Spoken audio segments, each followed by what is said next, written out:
सोचा था कि टीसीएस ज्वाइन करेंगे, जॉब पक्की होगी, करियर सेट हो जाएगा, लेकिन अब एचआर सिर्फ एक ही बात बोल रहे हैं, वेट करो। ज्वाइनिंग पोस्टपोन हो गई है, किसी को बेंच पर बिठा दिया गया है एंड किसी का तो ऑनबोर्डिंग का मेल ही नहीं आ रहा है और एम्प्लॉय सोच रहे हैं कि क्या ये एक साइलेंस ले ऑफ है। एंड सिर्फ टीसीएस ही नहीं, इन्फोसिस, विप्रो, कोग्निजेंट, कैपजेमिनी सभी कंपनी में ऐसा ही कुछ हो रहा है।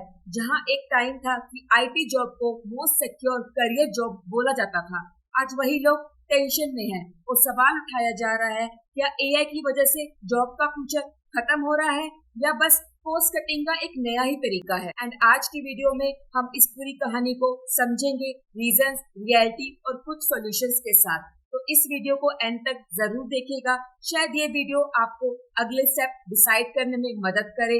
तो सबसे पहले तो ये समझते हैं कि ये हो क्या रहा है। आपको ऑफर लेटर मिलता है, ज्वाइनिंग डेट भी डिसाइड हो जाती है, पर फिर आपको बोला जाता है कि वेट करो, अभी प्रोजेक्ट नहीं है। ये सिर्फ टीसीएस में ही नहीं हो रहा, विप्रो, कोग्निजेंट और एचसीएल ने भी 2024 से लेकर 2025 के दौरान में ऐसा ही किया है। विप्रो ने तो 30,000 से ज्यादा फ्रेशर को ऑफर लेटर दिए थे, पर उनमें से कई लोग तो अभी तक ज्वाइनिंग ही नहीं मिली। कोग्निजेंट ने भी हायरिंग के बाद लॉन्ग वेटिंग पीरियड रखे, एचसीएल ने भी कुछ हायरिंग स्लो डाउन, प्रोजेक्ट को होल्ड किया। तो आप सोचिए, ये सिर्फ एक ही कंपनी का इश्यू नहीं है, ये इंडस्ट्री वाइज पैटर्न ही बन गया है। एंड रिसेंटली टीसीएस ने एक नया रूल निकाला है, सिर्फ 35 दिनों का ही बेंच टाइम, एंड उसके बाद या तो आपका डिमोशन होगा या आपको एग्जिट करने के लिए बोला जाएगा। इससे पहले क्या होता था, अगर आप 3 से 4 महीने तक बेंच पर होते थे तो कोई प्रॉब्लम नहीं होती थी, लेकिन अब कंपनी चाहती है कि आप जल्दी से जल्दी प्रोजेक्ट ढूंढो या तो चले जाओ। एंड इससे इम्पैक्ट क्या होगा, जो लोग प्रोजेक्ट नहीं ढूंढ पाते उनके लिए तो ये इनडायरेक्ट ले ऑफ जैसा ही बन गया है। एंड ये फॉर्मूला बाकी कंपनीज भी अडॉप्ट कर रही है। एंड ये सब सिर्फ टीसीएस ही नहीं कर रही, अदर्स कंपनी से भी यही किया है। तो चलिए देखते हैं बाकी कंपनीज में क्या चल रहा है। विप्रो में ज्वाइनिंग डिले हो रही है, ऑन बोर्डिंग फ्रीज कर दिया गया है। एक फ्रेशर ने बताया कि उसकी ज्वाइनिंग दिसंबर 2024 के बाद नेक्स्ट जनवरी तक डिले हो गई है due to freeze. And Cognizant ने फ्रेशर्स को वेट करने को बोला है और बेंच पर बैठने वाले को रिलीज करना शुरू कर दिया गया है। एंड एचसीएल ने भी हायरिंग पे सिलेक्टिव ब्रेक लगा दी है और बेंच मैनेजमेंट को और भी ज्यादा टाइट कर दिया गया है।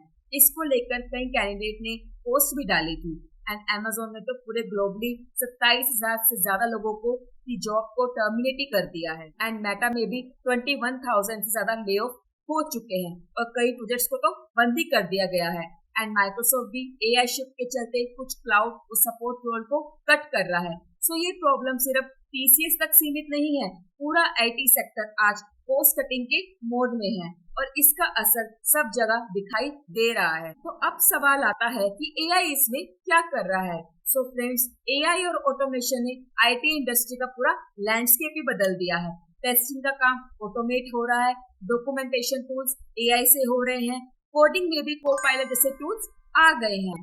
अमेज़न, मेटा, माइक्रोसॉफ्ट सबने कहा है कि वो एआई और ऑटोमेशन की वजह से अपनी वर्कफोर्स को ऑप्टिमाइज कर रहे हैं एंड टीसीएस भी इस ट्रेंड को फॉलो कर रही है। तो फ्रेंड्स, एआई का मतलब क्या है? काम कम लोगों से करवाना, एफिशिएंसी बढ़ाना एंड कॉस्ट कम करना।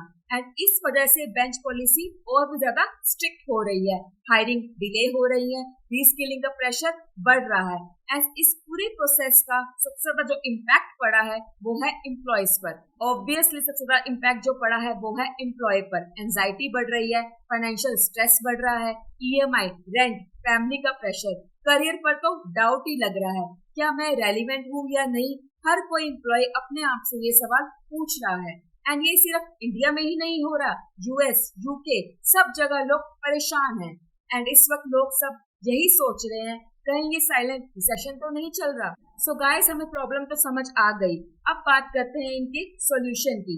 ये 5 चीजें आज से ही शुरू कर दो। सबसे पहले अपने बेंच डेज को ट्रैक करो, उसका ध्यान रखो, अपस्किलिंग करो, AI, cloud, cyber security, data analytics जैसे स्किल्स सीखो। लिंक्डइन पर और यूट्यूब पर फ्री कोर्स अवेलेबल है। एंड इंटरनल नेटवर्किंग करो, एचआर, प्रोजेक्ट मैनेजर को पिंग करो, प्रोजेक्ट खुद ढूंढने की कोशिश करो एंड बैकअप रेडी रखो, रेज्यूमे अपडेट रखो एंड अदर कंपनीज को भी एक्सप्लोर करो। एंड सबसे इम्पोर्टेंट बात, मेंटली स्ट्रांग रहो। ये टफ टाइम है लेकिन टेम्परेरी है। टेक्नोलॉजी फास्ट हो रही है लेकिन हमें अडेप्ट करना ही पड़ेगा, इसके अलावा कोई और ऑप्शन नहीं है। तो guys, TCS, Wipro, Cognizant, HCL, Amazon, Meta, Microsoft सब एक नए ट्रांजिशन के फेस में है। जो लोग लर्न करते रहेंगे, अडेप्ट करेंगे, वो लोग सेफ रहेंगे। एंड अगर आपको ये वीडियो पसंद आए तो वीडियो को लाइक कर लीजिए, चैनल को सब्सक्राइब करना मत भूलिए। मिलती हूँ नेक्स्ट वीडियो में, तब तक के लिए stay safe, stay skilled and keep learning.